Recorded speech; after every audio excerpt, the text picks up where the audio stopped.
Let me tell you about a man named David Thompson, a name you've probably heard before if you're in the business world. He's built an empire in real estate, lives in a mansion that could pass for a palace, and has a car collection that would make any enthusiast drool. To the outside world, he's the epitome of success, a man who has it all. But what you don't see behind the glitz and glamour is the storm that's been brewing in his life, one he never expected. David married Karen 27 years ago.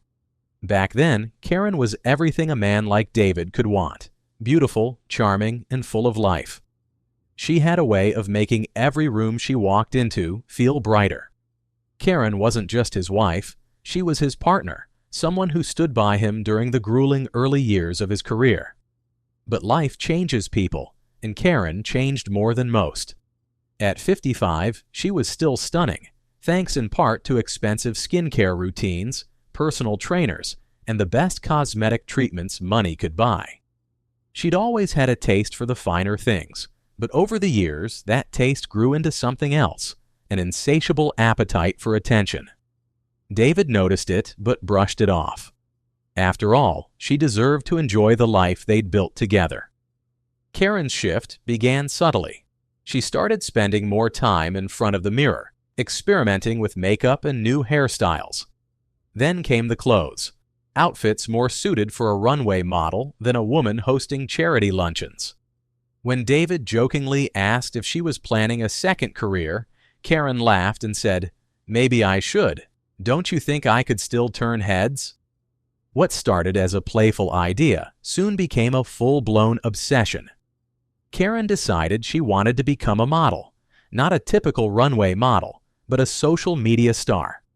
She hired a professional photographer, Ethan, to help her create a portfolio. Ethan was young, talented, and full of ideas. He wasn't just a photographer, he was an enabler, encouraging Karen to push boundaries and embrace her power. At first, David thought it was harmless. Karen was happier than she'd been in years, and her social media accounts were gaining traction. She'd post glamorous shots of herself in couture dresses, lounging by their infinity pool or sipping champagne on their yacht. The comments poured in, praising her beauty and confidence. Karen soaked it up like a sponge. But with every new follower, every like and share, Karen seemed to drift further away from the life she and David had built. She started spending more time with Ethan, going on creative trips to shoot at exotic locations. She'd come home late, her phone buzzing with notifications, her face lit with a kind of excitement David hadn't seen in years. When he asked about her day, she'd brush him off with vague answers like, "Oh, Ethan and I had this amazing shoot. You'll see the photos soon." David tried to ignore the nagging feeling in his gut. Karen had always been dramatic, always loved the spotlight. But this felt different. There was a distance between them now, one he couldn't quite bridge. For the first time in their marriage, David began to wonder if his wife wasn't just looking for attention, but for something else entirely. The first real crack started to show when Karen began spending entire weekends away for her so-called content creation trips. At first, she'd casually mentioned that Ethan had found a stunning location a few hours outside the city and that they needed a couple of days to get the perfect shots. David didn't love the idea of her spending so much time with a guy half her age, but he told himself it was just work. Karen was passionate about this new venture, and he didn't want to stifle her creativity. But soon, her absences became more frequent and more suspicious. One Saturday, Karen claimed she'd be staying at a high-end boutique hotel to shoot a luxury lifestyle series. David, curious about her growing fascination with Ethan's work, decided to look up the photographer's social media accounts. A quick search brought him to Ethan's Instagram page. What he found wasn't what he expected. Ethan's profile was filled with shots of Karen. Not just professional ones, there were candid moments too. Karen laughing over coffee, Karen staring wistfully at a sunset, Karen reclining on what was clearly a hotel bed. The captions were personal, almost intimate. "True beauty is timeless. She inspires me in ways words can't describe." And then there was the kicker. "My muse." David's stomach churned as he scrolled through the images. The comments on Ethan's posts weren't helping either. Followers gushing about their chemistry and calling Karen ageless perfection. David wanted to tell himself this was just part of the job, that Ethan was being poetic to attract clients, but the pit in his stomach told him otherwise. The tipping point came a week later when Karen left her phone on the kitchen counter while she was upstairs getting ready. Normally, David wouldn't have given it a second thought, but the phone buzzed with a text notification, and his eyes instinctively flicked to the screen. The message was from Ethan. "Last night was incredible. Can't wait to see you again, Karen." David's blood ran cold. For a moment, he just stood there, staring at the screen, his mind racing. He told himself there had to be an explanation, that he was jumping to conclusions. But deep down, he knew. His hands trembled as he unlocked the phone. Karen hadn't bothered to change her password. What he found shattered any illusion he'd been clinging to. Their text thread was full of messages that left no room for misinterpretation. Compliments about her beauty, flirtatious banter, and plans for private shoots that clearly had nothing to do with photography. Ethan even sent her photos of himself, shirtless selfies that made David's skin crawl. But the worst part was Karen's replies. She wasn't just entertaining Ethan's advances, she was encouraging them. She called him brilliant, said he made her feel alive, and even joked about how David would never understand the connection they shared. One message hit him like a punch to the gut. "I haven't felt this way in years." David's vision blurred with anger as he put the phone down. Karen, the woman he'd loved and supported for almost 3 decades, wasn't just seeking attention. She was actively betraying him, with a guy young enough to be their son. David wasn't the type to act impulsively. Instead, he decided to gather as much evidence as he could before confronting Karen. Over the next week, he quietly hired a private investigator. The PI confirmed what David already suspected. Karen and Ethan's relationship wasn't just professional. They were meeting up regularly, not just for shoots, but for intimate dinners and overnight stays at upscale hotels. One photo the investigator sent was the final nail in the coffin. It showed Karen and Ethan sitting close together at a rooftop bar, their faces inches apart, her hand resting on his arm. The look on her face wasn't one of professional admiration. It was something else entirely. By the time David saw the photos, he wasn't even angry anymore. He felt numb. The woman he thought he knew, the woman he had built a life with, was gone. David's discovery wasn't dramatic. It was quiet, insidious, and shattering. It happened on a Tuesday evening. Karen had left her phone on the kitchen counter, something she rarely did these days. Usually, it was glued to her hand or tucked safely away in her designer handbag. The phone buzzed with a notification, and David glanced over reflexively. The screen lit up with a preview of a message. "Ethan, last night's pictures turned out amazing. You're stunning as always." David's stomach twisted. He felt an overwhelming urge to look away, to pretend he hadn't seen it, but curiosity and something deeper compelled him to pick up the phone. He swiped to unlock it. Karen hadn't changed her passcode, an oversight that now seemed like both a blessing and a curse. He opened her photo gallery first. What he found made his chest tighten. There were dozens of pictures of Karen, some taken during photo shoots, others far more personal. In one, she was draped across a hotel bed, her silk robe slipping off one shoulder. The photographer's shadow was visible in the corner of the frame. In another, she stood in front of a full-length mirror, her lips parted in what could only be described as a flirtatious pout. And then there were the selfies. Karen and Ethan, his arm around her waist, their faces pressed close together. In one, he was kissing her cheek, his hand resting a little too comfortably on her hip. David scrolled through the images, his hands trembling. The timestamps didn't lie. These weren't old photos. They were recent, taken during Karen's content creation trips. The betrayal was undeniable yet surreal. He felt like he was watching someone else's life fall apart, not his own. Karen came home later that evening, humming softly as she kicked off her heels and set her purse on the counter. She barely glanced at David, who was sitting in the living room, her phone still in his hand. "Karen," he said, his voice sharp enough to cut through her humming. She froze mid-step, turning to face him. "What is it?" she asked, her tone casual but guarded. David held up the phone, the screen glowing with one of the selfies of her and Ethan. "Care to explain this?" For a moment, her face registered shock, but it quickly shifted into something else. Defiance. She crossed her arms and tilted her head, her lips curling into a faint smirk. "Why are you going through my phone, David?" "Why am I—" he began, his voice rising. "Don't turn this around on me, Karen. These pictures, these texts, what the hell is going on between you and Ethan?" Karen walked into the room and sat down across from him, her expression calm, almost bored. "Ethan is my photographer. That's it.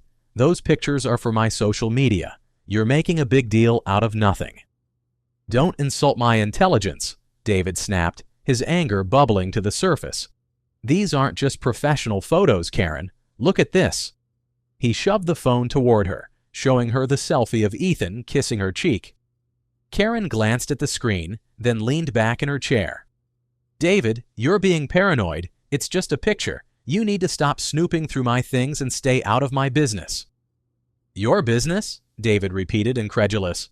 "You're my wife. Your business is my business, or at least it used to be." Karen rolled her eyes, her calm facade barely masking her irritation.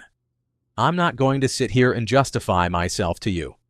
I'm an adult, David. I don't need your permission to live my life." David's jaw tightened. "So you're not even going to deny it?" Karen shrugged, her tone icy. "Believe whatever you want. I don't have time for your insecurities." Her words hit him like a slap to the face. After everything he had done for her, everything they had built together, this was how she treated him? Like he was an inconvenience, a relic of a life she no longer cared about. "Karen," he said, his voice low and dangerous, "if you think I'm just going to sit here while you carry on with some kid half your age, you're delusional." She stood up, brushing imaginary dust off her dress. "And if you think you can control me, David, you're the one who's delusional." With that, she grabbed her phone from his hand and walked upstairs, leaving him alone in the living room, his fists clenched and his heart pounding. David Thompson wasn't a man who accepted defeat lightly. Betrayal might have shaken him, but it didn't break him. As he sat alone in the cavernous living room that night, staring at the empty space Karen had left behind, a cold determination took hold. He wasn't going to let Karen, or her boy toy photographer, walk away unscathed. David wasn't just wealthy, he was connected. Over the years, he had cultivated relationships with people in the media, journalists, producers, and talk show hosts who owed him favors. And now it was time to cash one in. 2 weeks later, David sat in the plush studio of a popular news program. The host, a sharp-tongued woman with a reputation for cutting through nonsense, was someone David had supported early in her career. She was thrilled to have him on the show, expecting to talk about his business ventures. But when the camera started rolling, David steered the conversation in an unexpected direction. "David, you've built an empire," the host began. "What's next for you?" David leaned forward, his expression grave. "Before I answer that, I want to talk about something personal, something I've been struggling with." The host raised an eyebrow, intrigued. "Go on." David took a deep breath, his hands clasped tightly. "I've spent my life building something I thought was unshakable, my family, my marriage, but I recently discovered that my wife, Karen, has been unfaithful." The host's eyes widened. "That's a shocking revelation. Are you comfortable sharing more about this?" David nodded, his voice steady but filled with emotion. "She began working with a young photographer, Ethan, a man I trusted to help her pursue her passions. Instead, he exploited that trust. What started as professional collaboration turned into something inappropriate. David didn't hold back. Without naming names explicitly, he described the text messages, the photographs, and Karen's dismissive attitude when confronted. He spoke with the precision of a man presenting evidence in court, careful to avoid anything that could be dismissed as hearsay. "I'm sharing this," he said, looking directly into the camera, "because I want people to understand the importance of integrity, whether in business or in relationships. When someone betrays your trust, they show you who they really are." The interview aired that night, and the reaction was immediate. Social media exploded with speculation about who the photographer could be, and it didn't take long for people to connect the dots. Ethan's Instagram, once a hub of admiration and engagement, became a battleground. Former clients, appalled by the revelations, began leaving scathing comments on his posts. One comment read, "I trusted you to take pictures of my family, and now I see you're just a predator. Never working with you again." Another simply said, "Shameful." Ethan tried to defend himself, claiming that everything between him and Karen had been consensual, but it didn't matter. The damage was done. Within days, several high-profile clients canceled their bookings. A local photography blog even wrote an exposé on him, describing the fallout from the affair and the ethical concerns surrounding his behavior. Karen wasn't spared either. While she initially tried to brush off the situation, claiming David was making a spectacle out of a private matter, the public wasn't buying it. Her social media accounts were flooded with comments criticizing her choices, and brands she had hoped to collaborate with quietly distanced themselves. For David, the revenge wasn't about ruining Karen or Ethan's lives. It was about reclaiming his dignity. The interview reminded everyone who he was: a man of integrity, someone who wouldn't tolerate betrayal. He didn't need sympathy. He needed the world to know that he was still in control. Despite the public spectacle, David didn't dwell on the fallout. He focused on moving forward, pouring his energy into his work and surrounding himself with people who valued loyalty and honesty. David Thompson had always been a man of quiet control, someone who managed crises with precision and left emotions at the door. But Karen's betrayal had shattered that facade.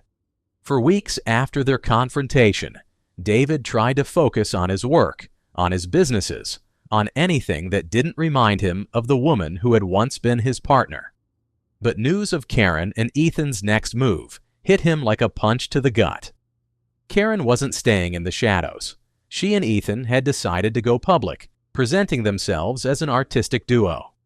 Karen, Ethan's self-proclaimed muse, announced their plans to leave for Europe, where they intended to pursue creative collaborations in Paris, Milan, and other artistic hotspots. It was all over social media. Photos of Karen in dramatic poses, draped in flowing fabrics against moody backdrops, flooded Ethan's profiles. Captions like "Reinventing Beauty with My Muse" and "Next Stop Europe" made it clear that Karen wasn't looking back. When David heard the news, his initial reaction was anger. After everything, Karen wasn't just moving on. She was flaunting her new life as if their marriage had been nothing more than a stepping stone. It stung, but it also confirmed something David had started to suspect. Karen had always been more interested in the thrill of being admired than in the substance of their relationship. But anger didn't consume him for long. Instead, it gave way to a cold clarity. Karen and Ethan's European adventure wasn't built on love or partnership. It was a fragile fantasy. David had built his success on a foundation of hard work and discipline, and he knew that a relationship built on vanity and infatuation would crumble as soon as reality set in. Karen and Ethan's European tour started with fanfare. Their photos from Paris showed Karen posing in front of the Eiffel Tower, her head tilted just so, while Ethan framed her with his camera like she was a masterpiece. They posted videos of wine tastings in Bordeaux, fashion shoots in Milan, and dreamy sunsets on the Amalfi Coast. But cracks in their fairy tale began to show. Rumors spread that Ethan's clients back in the States were pulling out after David's interview. With his reputation in question, Ethan struggled to secure new collaborations, even in Europe. Karen, once the adored muse, found herself footing most of the bills. The final blow came when Karen discovered that Ethan had already lined up another muse, a younger, wealthier woman from the Milan fashion scene. Karen had traded her life with David for what she thought was a thrilling adventure, only to find herself abandoned in a foreign country with nothing but regret. Back in the States, David watched the drama unfold from a distance. When mutual friends asked if he'd seen Karen's latest posts, he simply shrugged. He didn't need to see the fallout to know how it would end. Karen and Ethan's relationship had been built on fantasy, not reality, and fantasies rarely last. "I'm not surprised," David told me when I asked about it. Karen always needed someone to admire her. When Ethan stopped seeing her as his muse, she had nothing left to hold on to. That's not love, it's ego. These days, David is a different man. The betrayal hurt, but it also freed him. For years, he had catered to Karen's whims, trying to keep her happy in a way that slowly eroded his own happiness. Now he's rediscovered himself, not just as a businessman, but as a person. He started traveling, not to escape, but to explore. He's reconnected with old friends, spent more time with family, and even started dating again. When I asked if he'd ever remarry, he laughed. "I won't say never," he said, "but next time I'll make sure it's with someone who wants to build a life together, not just pose for it." When I asked David what he'd say to someone in his position, his answer was simple. Know your worth. Don't let anyone make you feel small, not even someone you love. And if they betray you, don't waste time trying to fix what they broke. Sometimes walking away is the only way to find yourself again. Karen might have been David's muse once, but she wasn't his anchor. And in losing her, David found something far more valuable: his freedom.